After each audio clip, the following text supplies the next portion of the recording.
Hey guys, I've been wanting to make this video for a while now, but I've been stuck. I'm studying organic chemistry, physics, and some upper division courses. But I wanted to make this quick video, just kind of give you kind of motivation where I come from, and hopefully you can take this and apply, especially for these upcoming. I know a lot of these high school students are going into the college now, and I wanted to share something that I personally, it's something personal of mine that happened to me, and hopefully it'll give you some motivation to continue years in college. First, I want to start off when I was in high school. I never took a science course. They screwed up my transcripts because I transferred from one school to another, and we had a special program in my high school in which my freshman year you take certain classes half the year, and for the second half of the year you actually you alternate classes. So the first half I had all these regular English courses. The second half was all science courses. When I transferred high schools, they actually got those mixed up. So they said I took my science courses already. So for the rest of my high school experience, I never took a science course, not one time. Okay. Once after I graduated high school, I took 2 years off. But once I realized what I wanted to do and become a physician and all that, I mean, it took me a lot of time. I had to drop my whole life. I had a relationship for 5 years that I split up. I went through a lot of things, a lot of changes in my life, and then I decided to go pre-med. So I ended up enrolling at a community college. So check this out. So I enroll and I decided to take a biology course, a general biology course, which is the lowest level freshman course, which doesn't even, it's just for graduation. And I think nursing students take this general bio 100 to get into their prerequisites to their other bio courses. Which is the lowest. It's not even considered part of the MCAT bio series, just the lowest bio. It's like the introductory, like, the worst bio you could take, the lowest one. So I go in there and the teacher's talking about cells and organelles and mitochondria and things like that, and I'm just like, what is he talking about? And I was in the class for 2 weeks and I ended up dropping the course, I was in there for about 3 weeks or 4 weeks actually. It was 3 to 4 weeks, and I ended up dropping the course because I didn't understand what a cell was. I didn't understand all these chemicals or these bonds these things made. I was confused. I didn't know, and I went home and I was like, I wanted to be a physician, and I can't even pass a Bio 100 class. Like, to tell you the truth, I went home and I cried, and I had to rethink my life, and I was like, how am I going to become a physician if I'm dropping? I mean, this is the easiest course there is in pre-med, and it wasn't even a pre-med class. It was a prerequisite to that, So I went home and I cried, and I had to gather myself together. It was the worst time of my life. It was bad. I felt like I wasn't smart enough. I felt like my dream was over to become a physician, and it was bad. Even to this day I still think about it.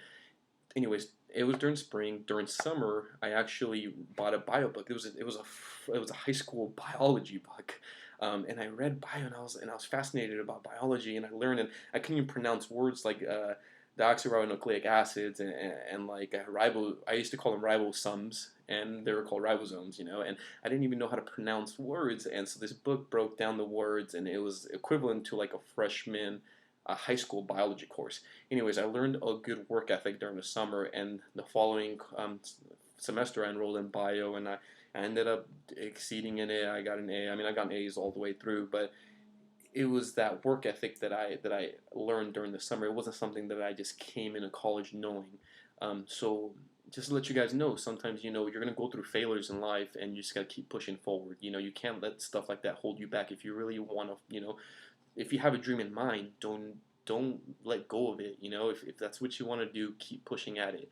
Look, I'm now taking organic chemistry and my physics course and all these others, and I'm taking my MCAT coming up in the summer. So it's just really how much you want to work at something. Don't let anyone else tell you can't do anything. You guys probably already know that, and just keep working hard. It'll pay off at the end, and don't give up and don't cut yourself short. And trust me, if you really love what you're studying and you really love, a career in medicine, you shouldn't let something like what happened to me, like having to drop a general bio course, hold you back. Also, too, I was terrible in math. When I first started, I was actually placed a year behind high school. I mean, to normal math, college algebra. I had to do a whole year, basically, of catching up in math. I was learning how to add numbers in my first class in math. And I ended up taking up to calculus, and I aced the calculus series. So I'm letting you guys know, I mean, I came from not knowing how to add. I had basically the math skills of an 8th grader when I first started college. And I'm kind of embarrassed to say that, but at the same time, I worked so hard, and I studied mathematics, and I kept practicing and doing problems after problems after problems after problems, and it's paid off. I mean, I aced the calculus. I mean, how many people? I mean, that's tough. I mean, especially from someone that was studying how to add numbers to taking calculus. I mean, doing derivatives, antiderivatives, integrals, and all the same thing. But you know, it's insane. So if I could go from learning how to add to doing derivatives and advanced calculus, and from dropping a general bio class to acing the bio series, acing chemistry, going to organic and physics, and acing all my other classes, I mean, the possibilities are endless, and I believe that anyone else can do it as long as you work at it. And that's my short video. Sorry, I have to study organic chemistry all night. I have homework to do tomorrow, and I'll be busy, but I'll keep trying to post my videos. Also, real quick, people, 2015 MCAT is changing. They're adding biochemistry, sociology, psychology on top of the organic chemistry, the general chemistry, physics, and your general bio. So people, freshmen that are coming in, if you're going to take the MCAT in 2015, please check out the aamc.edu, I think. I'm not sure. Google that, AAMC.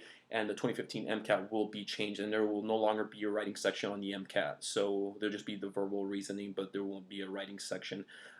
People that are taking it in 2013, 2014, they're taking out the writing section, and they're adding experimental sociology, biochemistry, and psychology questions that do not count for your MCAT grade, but they want to just experiment and see what kind of questions they're going to ask in 2015. So kids in high school, if you're in high school right now, please get involved in sociology, psychology, and maybe, I don't know if they offer biochemistry. I don't know how science courses work in high school. Take those two now, because those are just as important as organic chemistry, physics, general bio, and general chemistry. Guys, take care, and I will try to make a video soon.